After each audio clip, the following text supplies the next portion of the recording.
All right, so today I want to talk about my favorite historical My Hero battle, and that is the one that took place between Prime All Might and Prime All For One 6 years before the current time in the story, because of how ridiculously overpowered these two characters are at this point in time. Like, this is it. Like, this is the meeting of the undisputed two most powerful characters in the verse ever at that point, and likely will be for till the end of the series. Will characters really ever come close to achieving the level of power that these two have in here? Okay, now before we can talk about like what the actual fight between them kind of looked like, because we do have some info to kind of come up with a satisfying rough estimate, I'll say.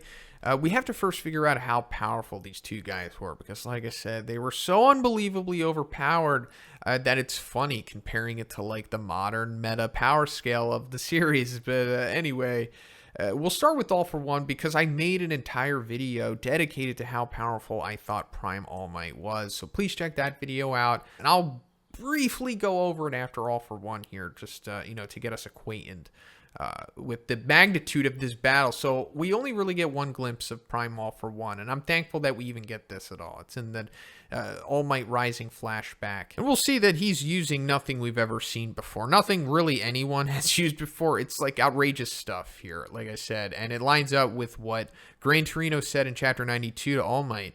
We're talking about All For One. He's like, his tactics and quirks he's using are nothing like before. Before referring to the battle that we're talking about in this video. He saw firsthand how powerful Prime All Might was multiple times, because he was also here for the whole Nana incident as well.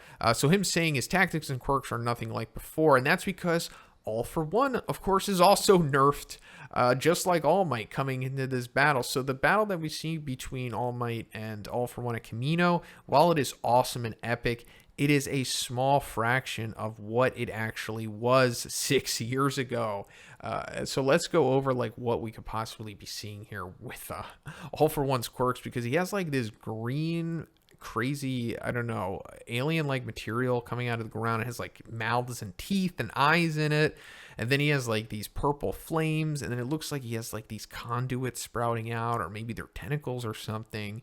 And then he has like these floating sharp rocks. So he's like so multiversatile here. He's like Tetsuo at the end of the Akira movie. Like, anything is possible with what he's doing here. And it seems like, without having All Might in his prime, like, who can really deal with something like this? So it makes sense why he is essentially the ruler of Earth at this point, at least from the shadows.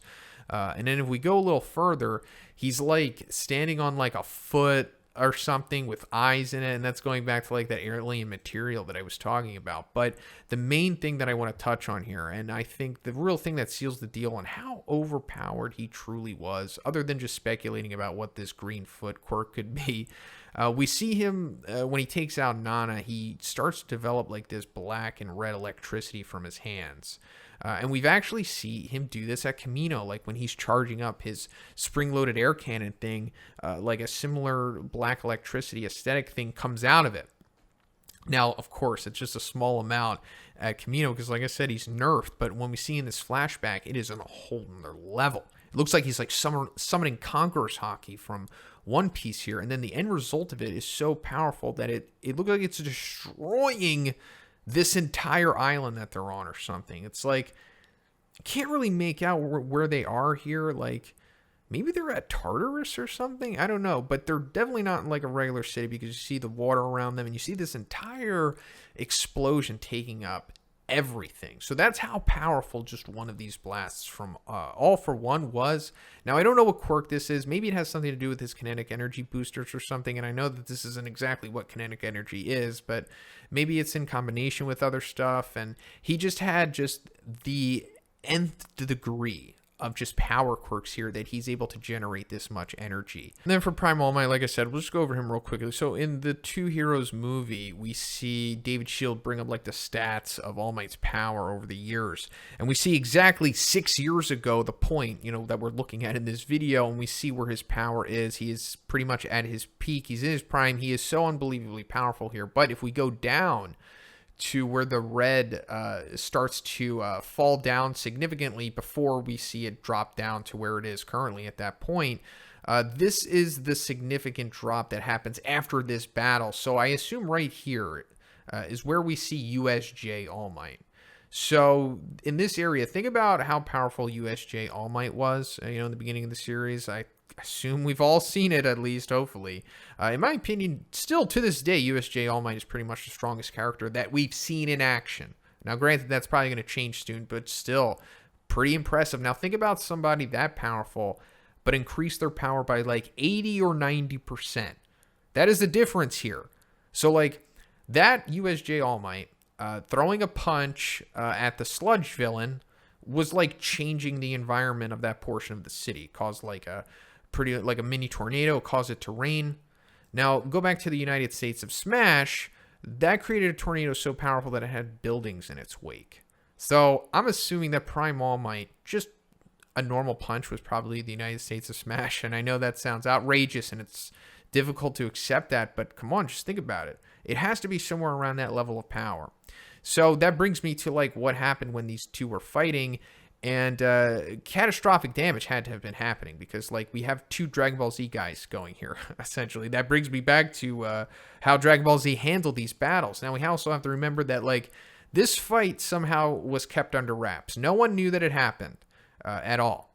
So I guess they went somewhere secluded, some secluded Dragon Ball Z island or something, because that's what they do in that series. They're like, we don't want to damage anyone else. Let's go fight somewhere where we can be alone. Because if All Might is, because I remember Kamino, when they were fighting Kamino in their nerfed forms, that was like world news. It was destroying the city.